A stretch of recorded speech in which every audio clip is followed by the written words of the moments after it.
Hi friends, please subscribe to Amravati Media and press the bell icon for more latest updates. ఈసారి assembly సమావేశాలకు జగన్. ఏపీలో assembly సమావేశాలు August 3వ వారంలో మొదలు కానున్నాయని తెలుస్తోంది. 2 వారాల పాటు ఈ సమావేశాలు నిర్వహించాలని టీడీపీ కూటమి ప్రభుత్వం భావిస్తోంది.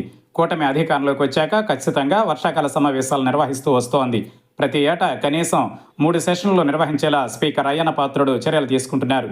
ఏడాదికి 60 పని దినాలైన అసెంబ్లీకి ఉండాలని ఆయన ఖచ్చితంగా నిర్ణయిస్తున్నారు. ఈ నేపథ్యంలో బడ్జెట్ సెషన్ 30 రోజులు, వర్షాకాలం, శీతాకాలం సమావేశాలు చెరి 10 రోజులు కలిపి 50 రోజుల దాకా నడిచే విధంగా అయ్యన్న పాత్రుడు చర్యలు తీసుకుంటున్నారు. వర్షాకాల సమావేశాలలో కీలక బిల్లులతో కూటమి ప్రభుత్వం సిద్ధంగా ఉంది అని అంటున్నారు. దాంతోపాటు ఏపీలో నెలకొన్న వర్షాభావ పరిస్థితులు, ఎల్ నినో ప్రభావం వంటి వాటి మీద సమావేశాలలో చర్చిస్తారని అంటున్నారు. అలాగే అమరావతి, పోలవరం పరిపూర్తి విషయం మీద అసెంబ్లీలో చర్చిస్తారని అంటున్నారు. ఏపీలో పెట్టుబడులు, కొత్త ప్రాజెక్టుల గురించి కూడా సభలో కీలకంగా చర్చ సాగనుంది అని అంటున్నారు. ఈ సమావేశాలను ప్రభుత్వం ముఖ్యంగానే భావిస్తోంది. ఇదిలా ఉంటే వైసీపీ వైఖరి ఏంటన్నది కూడా ఇప్పుడు మరో చర్చ సాగుతోంది. అసెంబ్లీ సమావేశాలకు వైసీపీ హాజరు కావడం లేదు. బడ్జెట్ సెషన్లో గవర్నర్ ఉభయ సభలను ఉద్దేశించి ప్రసంగం చేసే కార్యక్రమానికి మాత్రమే జగన్, ఎమ్మెల్యేలు హాజరవుతున్నారు. అయితే ఈసారి వర్షాకాల సమావేశాల నాటికి కూటమి ప్రభుత్వం అధికారంలోకి వచ్చి 2 ఏళ్లు పై దాటుతోంది. దాంతో సమస్యలు అనేకం ఉన్నాయని, ప్రజలకు సంబంధించిన విషయాలలో చర్చించాలని కనుక వైసీపీ భావిస్తే మాత్రం సభకు హాజరయ్యే అవకాశాలు ఉన్నాయని అంటున్నారు. లా అండ్ ఆర్డర్తో పాటు వైసీపీ ఆరోపిస్తున్న మెగా డిఎస్సిలో అవకతవకల వంటి వాటి మీద కూడా సభలో చర్చించాలని వైసీపీ అనుకుంటే అసెంబ్లీకి రావచ్చని అంటున్నారు.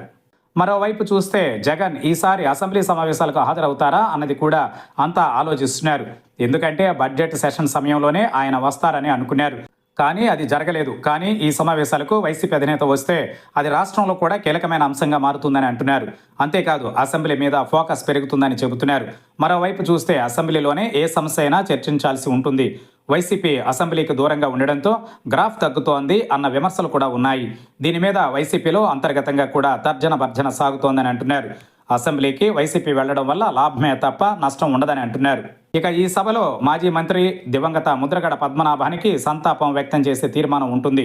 ముద్రగడ అంటే కాపులకు ఐకాన్ లాంటి వారు. ఆయన వారసత్వం, సానుభూతి కోసం అప్పుడే వైసీపీ, టీడీపీల మధ్య పోటీ మొదలైంది. దాంతో టీడీపీ కూటమి ప్రభుత్వం ముద్రగడ సంతాప తీర్మానం ద్వారా సభలో పెద్దలంతా మాట్లాడే వీలుంది. అలా కాపులకు ఒక సందేశం ఇవ్వాలని చూస్తారు. మరి వైసీపీ ఈ విషయంలో సీరియస్గా ఆలోచిస్తే మాత్రం ఖచ్చితంగా సభకు వెళుతుందని అంటున్నారు. అలాగే లా అండ్ ఆర్డర్తో పాటు ఇతర అంశాలు, రైతుల సమస్యల మీద, ఆక్వా రైతుల ఇష్యూల మీద వైసీపీ గట్టిగా ప్రభుత్వాన్ని నిలదీయాలని చూస్తోంది. మొత్తానికి చూస్తే ఆగస్టు 15న జెండా పండుగ తరువాత ఏపీ అసెంబ్లీ సమావేశాలు జరగనున్నాయని అంటున్నారు.